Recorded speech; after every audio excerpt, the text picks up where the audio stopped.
पिता मैंने जो कहते देवदत्त कि तू बड़ी भानवती भव्य भेदियो रात हूँ मैं वो आशीर्वाद दे दूंगा तो फिर तेरी वजह होगी। तो वो तो जीव वादे पहली भगवान द्रौपदी ले जाए। हाँ अब दूसरा बता रहे पिता पर लपेटे के बगल में दबा दे भगवान नु और दोनों जने जा रहे हैं आधी रात को समय विसंगता में शिविर में जहाँ वो लोग शिविर ले जाते जो नौका है तो उन्होंने ये कह दिया था तुम जा करके द्रौपदी मैं बाहर खड़ा हूँ और तू अंदर जा रहा जो अभी तक इस समय बड़ी समाधि में होंगी भगवान को भजन करते हो विसंगता तू जाके जब अपने सर को रख देना उनके चरण पर वो आशीर्वाद दे देंगे फिर मैं देख लो जब तक वो आशीर्वाद देने तो अपने सर को नहीं हटाना तो भगवान व्रत कर जब बाहर खड़े जाते हैं द्रौपदी भीतर घुस के गीता विसंगता भीतर समर बैठे समाधि तो खुद तो बाहर ही खड़े रहे भीतर भेजा पांचाली को द्रौपदी तो पांचाली कैसे 5 पति ने पुत्र नहीं यदि मैं बाबा के चरणों में जा करके अपना सर रख दूं उस अर्धरात्र की बेला में और बाबा की लगी समाधि थी मन हर चरणों में दीन जो था उस जगह न कोई व्याधि थी। तो कृष्णा ने जाकर सर द्रौपदी को कृष्णा कहते थे वो सांवली थी वैसे विश्व सुंदरी बहुत सुंदरी लेकिन सांवला का लता तो उसको कृष्णा कहते थे।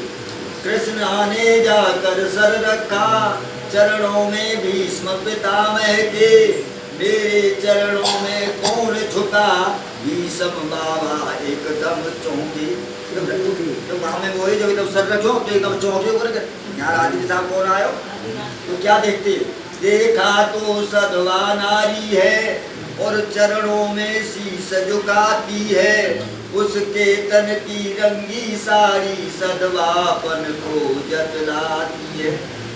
रंगी साड़ी पहले वही द्रौपदी उनकी कोई सदवान आके विधवा होती थी वो सफेद पहनती थी पहले ऐसे वे सफेद पहनती थी और सदवान आती थी वो रंगी साड़ी पहनती थी। तो क्या होता है कि कोई उन्होंने सोच दिया कि दुर्योधन ने अपनी पत्नी को भेज दिया द्रौपदी की पत्नी मैंने कहा था दुर्योधन से दुर्योधन की पत्नी है प्रभावती। हाँ तो क्या अब दादा जब एकदम चौंक गए तो क्या आशीर्वाद मुख से निकला और सौभाग्यवती भव हो बेटी तेरे हाथों की मेहंदी का नहीं रंग कभी छूटे तो आशीर्वाद मैं देता हूँ और सिंदूर से मादन खाली हो पर देता हूँ तुझको बेटी तू वीर कुमारों वाली हो। अब बाबा ने क्या आशीर्वाद दे अब दे दे तो क्या होता है एकदम से कृष्णा बोल उठी।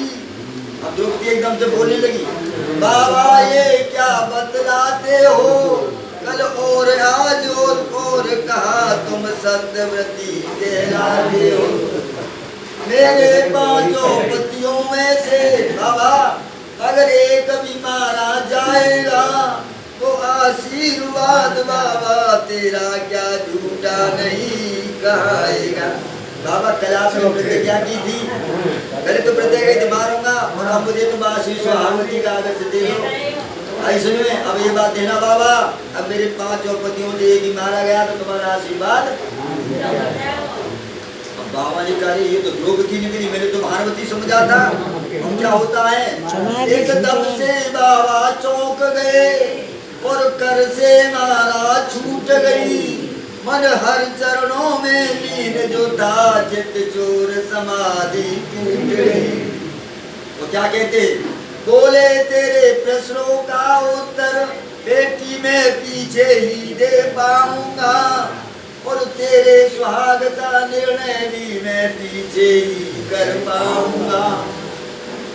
एक बात खटकती है मेरे और हैरान है जिसने कर डाला बदला बेटी वो कहाँ छिपा तुझको यहाँ पर लाने बाबा समझ गए अकेली द्रौपदी नहीं आ सकती है छलिया साथ में बेटी बता किसके साथ आई वो कहाँ छिपा है बता पहले। और क्या कहते पूरा होने को आया है और अब भी नहीं गई चोरी वो नई रीतियां रचता है, करता है भक्तों से चोरी। अब ये तो अंदर हो रही है बात, जहाँ उसके तंबू के अंदर।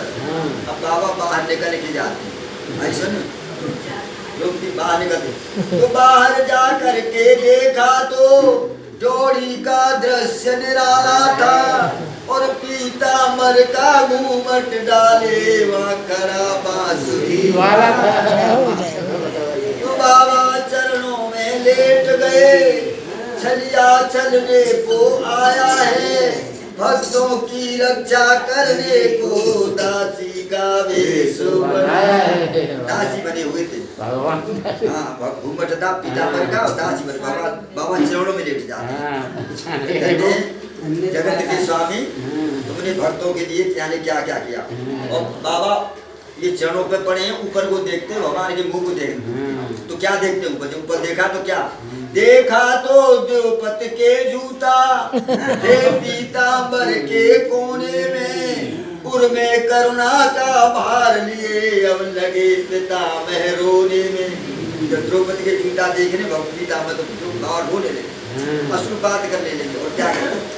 बोले ओ द्रौपदी सुता बेटी, अरे जाओ अब विजय तुम्हारी हो, सतियों का बालन बांका हो, जब रक्षक कृष्ण मुरारी हो। बेटा तेरी विजय होगी, तेरा रक्षक ये दुनिया की रक्षा करता है, वो तेरे साथ है। तो तेरी कौन